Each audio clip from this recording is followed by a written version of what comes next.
காயமான போதும் என் மேனி தாங்கிக் கொள்ளும் முந்தன் மேனி தாங்காது சென்றேனே. இந்த காதல் என்னவென்று சொல்லாமல் எங்கு வந்தது. இந்த சோகம் உன்னை தாக்கும் என்றென்றும் போதும் வந்தாக நின்றது.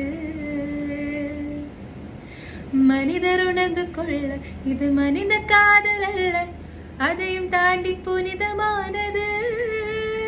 அபிராமே தாலாட்டும் சாமியே நான் தானே தெரியுமா. கண்மணி அன்போடு காதலன் நான் ஏதும் கடிதமே.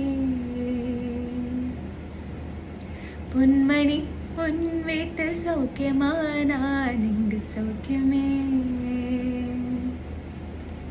உன்னை எண்ணி பார்க்கையில் கவிதை கொட்டது, அது எழுத நினைக்கையில் வார்த்தை முட்டது. ஓஹோ கண்மணி அன்போடு காதலன் நான் எழுதும் கடிதமே.